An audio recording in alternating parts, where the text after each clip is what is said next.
কবর আযাব থেকে মুক্তি আপনি চান কি চান না? আপনিও চান, আমিও চাই। কবর আযাব থেকে মুক্তির জন্য আল্লাহ রাসূল সাল্লাল্লাহু আলাইহি ওয়াসাল্লাম কিছু আমলের কথা বলে দিয়েছেন।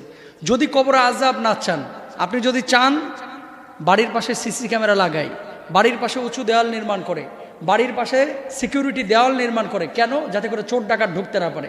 আপনি যদি আপনার কবরের চতুর্পাশে নিরাপত্তা কর্মী বাহিনী দিয়ে রাখতে চান, যারা আযাবের ফেরেশতাকে ঢুকতে বারণ করবে, আপনাকে আমলগুলো করতে হবে। সুবহানাল্লাহ। বলবো না থুয়ে দিব? সংক্ষেপে বলে দিই। হ্যাঁ, 1 নাম্বার, প্রতি রাতে সূরা মুলুক তেলাওয়াত করবেন ইনশাআল্লাহ, বলেন। 2 নাম্বার, শুদ্ধভাবে জিকির বেশি বেশি পাঠ করবেন।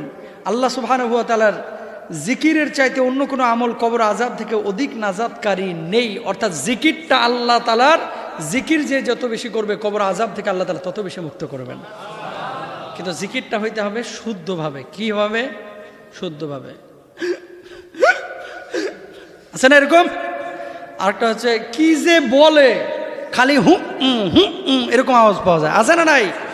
এই জিকির না। লা ইলাহা ইল্লাল্লাহ, আল্লাহ আল্লাহ আল্লাহ, সুবহানাল্লাহ, আলহামদুলিল্লাহ, লা ইলাহা ইল্লাল্লাহ, লা ইলাহা ইল্লাল্লাহ।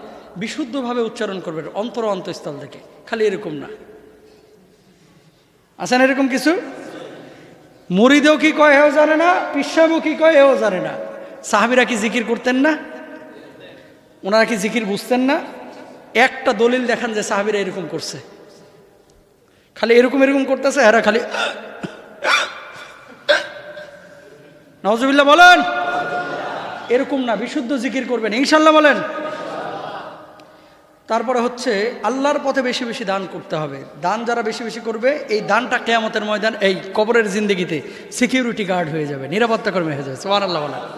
ফকিরে দিচ্ছেন 10 টাকা, বুঝছেন, মসজিদে দিচ্ছেন 20 টাকা, এই দানগুলো কি হবে? কবরে সিকিউরিটি গার্ড হবে। তাহলে যে যত বেশি দান করবে তার সিকিউরিটি গার্ড তত বেশি মোটা তাজা হবে। সুবহানাল্লাহ বলেন না? তো মসজিদে কি 2 টাকা দিবেন নি? না, ইনশাআল্লাহ বেশি বেশি দান করার চেষ্টা করবেন। আল্লাহ তৌফিক দান করুন।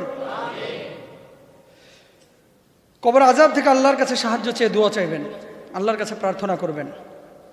বিশেষ করে দোয়ায়ে মাসুরাটা বেশি বেশি পড়বেন। আল্লাহুম্মা ইন্নী যালামতু নাফসি যুলমান কাসীরা ওয়া লা ইয়াগফিরুয যুনুবা ইল্লা আনতা ফাগফিরলি মাগফিরাতাম মিন ইনদিকা ওয়ারহামনি ইন্নাকা আনতাল গফুরুর রহিম। তারপর আরেকটি দোয়া বেশি বেশি করবেন। আল্লাহুম্মা ইন্নী আউযু বিকা মিন আযাবিল কবরি ওয়া মিন আযাবি জাহান্নাম ওয়া মিন ফিতনাতিল মাহইয়া ওয়াল মামাতি ওয়া মিন শাররি ফিতনাতিল মাসিহিদ দাজ্জাল। কবর আযাব থেকে বাঁচার জন্য এই দোয়াটি হচ্ছে সবচেয়ে কার্যকরী দোয়া। এই দোয়াটা আপনারা বেশি বেশি করবেন ইনশাআল্লাহ। শেষ 2-3 মিনিট আরেকটা কথা বলে দিই। কবরের মধ্যে যত আযাব হয়, 2টা পাপের কারণে সবচেয়ে বেশি আযাব হয়ে থাকে। কয়টা? কিন্তু অধিকাংশ মানুষ এই পাপ 2টা করে। নাউজুবিল্লাহ বলেন, আরো জোরে বলেন। যারা বাড়িতে বাথরুম টাথরুম বানায় রাখছেন, আজকে একটা কথা বলে দিই, বিশেষ করে আপনাদেরকে, আযাব হয় বেশি এই 2টা কারণে, কিন্তু এই 2টা কাজই মানুষ বেশি করে। 1 নম্বর হচ্ছে আল বাউল। রাসূল আকরাম সাল্লাল্লাহু আলাইহি ওয়াসাল্লাম রাস্তা দিয়ে হেঁটে যাচ্ছেন। মুহাদ্দিসিনদের মধ্যে মতভেদ আছে, কেউ বলছেন মক্কায়, কেউ বলছেন মদিনায়। হেঁটে যাচ্ছেন, নবীজি কবরের পাশে খুব আওয়াজ পাইলেন। সাহাবীরা জিজ্ঞেস করলেন, ইয়া রাসূলুল্লাহ, আপনি দাঁড়াইলেন কেন? কয় এই 2টা কবরে আযাব হচ্ছে। নবীজি যখন আযাব শুনতে পেলেন, নবীজি এখানে থমকে দাঁড়ালেন। নবীজি বললেন, এই 2জন ব্যক্তি তেমন কোনো বড় অপরাধ করে নাই, ছোটোখাটো অপরাধের কারণে তাদের কবরে আযাব হচ্ছে। কি ইয়া রাসূলুল্লাহ, আমরা কি জানতে পারি কি অপরাধ? হ্যাঁ, অবশ্যই তোমরা জানবা, সতর্কতার জন্য আমি বলে দিচ্ছি। পেশাব করে যারা ঢিলা কলুপ ব্যবহার না করে, পবিত্রতা ঠিকমতো অর্জন না করে, এক হচ্ছে এই পেশাবকারী ব্যক্তি, ঢিলা কলুপ ব্যবহার করতে না। 2 নম্বর হচ্ছে চগলখোর ব্যক্তি, চগলখড়ি করতো, এর কথা ওর কথা, ওর কাছে এর কাছে ওর কাছে নিয়ে পুরা মেচা কাচা লাগাই দিত। এই 2 পাপে আকৃষ্ট এই এলাকায় তো একজনও নাই নাকি? পেশাব করে অনেক মানুষই ঠিক মতো পানি নেয় না, বিশেষ করে যখন দোকানদারি করতেছে, বাসে চলতেছে, ঢাকায় গেছে কোনো কারণে, কয় নামাজ পড়বা না, কয় প্যান্ট ভালো না। এক কথায় জবাব কি না, প্যান্ট ভালো না। কেন? প্যান্টে পেশাব লাগে আছে, তার মানে ঢিলা কলুপ নেয় না। আপনাদেরকে একটা কথা বলি, রিকোয়েস্ট করি হাতটা জোর করে, একটা টিস্যুর দাম কত? সর্বোচ্চ 30-35 টাকা। এই একটা টিস্যু 5টা টুকরা যদি পকেটে রাখেন, একটা টিস্যু অন্তত 10 দিন না হোক, 5 দিন 7 দিন কিন্তু আপনার জন্য এনাফ, ঠিক কিনা? মোবাইলে রিচার্জ করতে পারতেছেন ইন্টারনেট 500 টাকার প্রতি মাসে, আর 30 টাকা দিয়ে একটা টিস্যু অনেক কাজটা কিনতে চাই না। কথা বলেন ঠিক কিনা? মোবাইলে রিচার্জ করে কিন্তু 500 টাকা, নেট শেষ হলে ভাই পাগলের মতো হয়ে যায়, কখন রিচার্জ করবে। কিছু যুবক ডিশের বিল ঠিকই 500 টাকা দিতে পারতেছে, ইন্টারনেটের বিল হচ্ছে, মোবাইল বিল হচ্ছে, 30 টাকার টিস্যু কিনতে পারতেছে না। পকেটের মধ্যে সবসময় টিস্যু থাকবে ইনশাআল্লাহ, বলেন। কারণ কবর আযাব থেকে যদি মুক্ত হন, লাভ কি আপনার না আমার বেশি? আপনার। আমি যদি মুক্তি পাই আমার লাভ, আপনি যদি মুক্তি পান আপনার লাভ। সুতরাং টিস্যু পকেটে সবাই রাখবেন ইনশাআল্লাহ, বলেন।